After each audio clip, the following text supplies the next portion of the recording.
does it take to climb a mountain?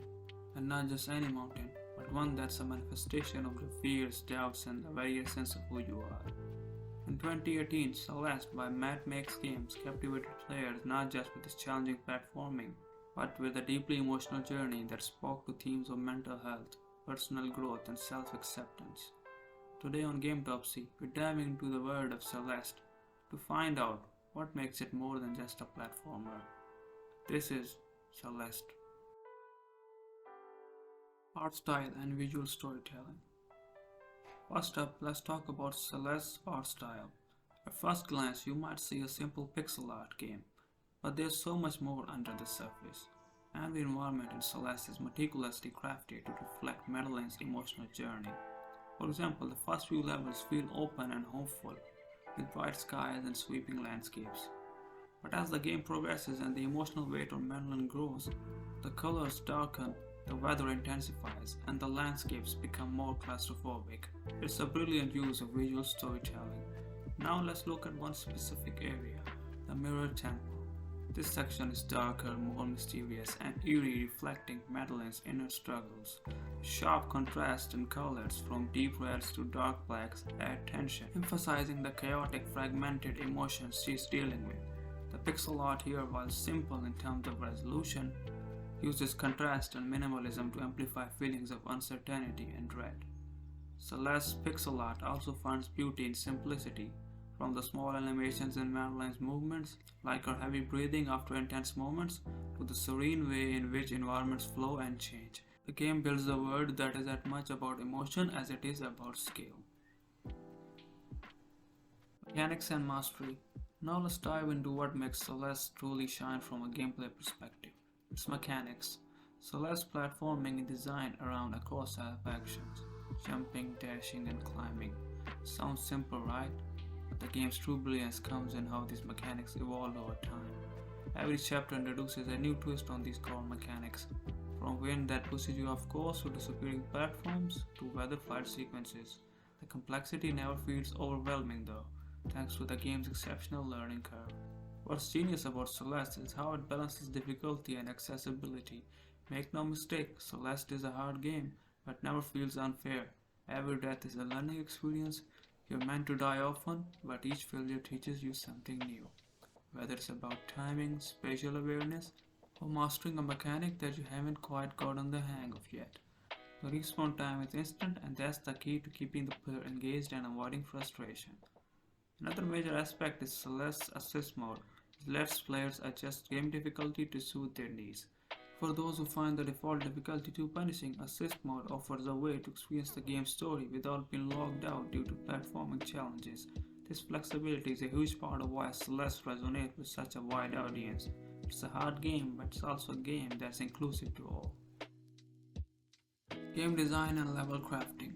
The level design in Celeste is a masterclass in pacing and progression. Each level is carefully crafted to introduce new mechanics in small, digestible chunks. The game never throws too much at you all at once.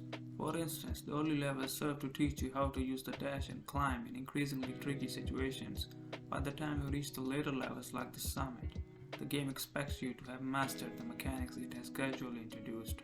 What's particularly impressive is how Celeste keeps adding new elements without ever overwhelming the player.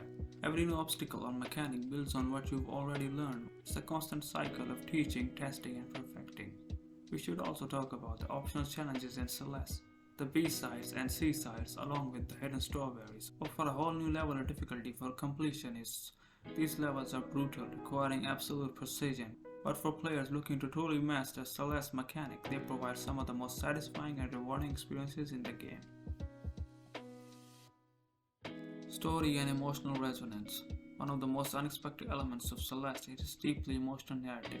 At its core, Celeste is all about Madeline's journey to climb a literal and metaphorical mountain.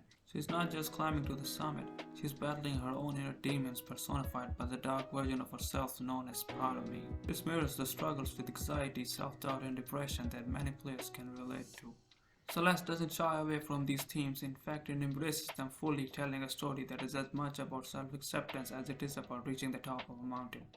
Interactions between Madeline and her darker self are poignant, often painful, but ultimately necessary for her growth. The The game forces Madeline to confront her fears head-on, and in doing so it provides a deeply personal message to the player. You don't have to be perfect, you are allowed to struggle, and it's okay to ask for help. Supporting characters like Theo add another layer to this emotional depth. Theo's journey as a fellow climber, struggling with his own issues, but offering companionship adds warmth and humanity to the story. His encouragement and friendship shows that while the journey may be personal, it's made easier when you have someone by your side. Music and sound design. The music in Celeste isn't just background noise, it's an integral part of the game's emotional and gameplay experience. Composed by Lena Raine, the soundtrack reflects the ebb and flow of Madeline's journey. Soft, ethereal tracks underscore moments of calm or introspection, while more intense driving beats accompany the game's tougher sections, amplifying the tension and stakes. A great example of this is the Reflection chapter. Here, Renee's score helps to build an atmosphere of both tension and hope. As Madeline confronts part of me, the music swells in intensity, perfectly matching the emotional stakes. When she finally accepts her darker self, the music transitions into something more uplifting and cathartic. Beyond the music, the sound design plays a huge role in Celeste's immersion. Every dash, jump, and fall has a distinct sound that provides immediate feedback, enhancing the sense of control. Even subtle details like the wind howling in later levels add to the atmosphere, making you feel the environment around you.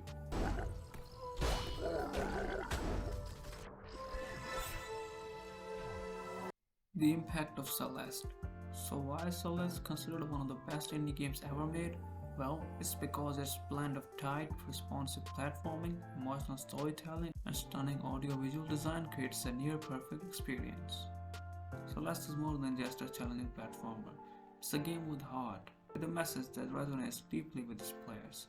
It shows that indie games can tackle complex themes like mental health while still being fun and rewarding to play. The legacy of Celeste is undeniable. It sets a new standard for what indie games could achieve, both in terms of gameplay and emotional depth. Many games have followed in its footsteps, but Celeste stands out for its perfect balance of challenge, story, and accessibility. Conclusion. In the end, Celeste is more than just a game. It's an experience. It's a story of personal growth, of learning to accept your flaws, and of perseverance. For many, Celeste Mountain is a metaphor for the challenges we all face in our lives. And while reaching the summit may seem impossible at times, the journey is what shapes us.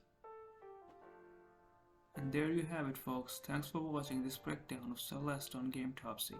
If you enjoyed this deep dive, don't forget to like and subscribe for more Gametopsies, where we explore what makes your favorite games truly special.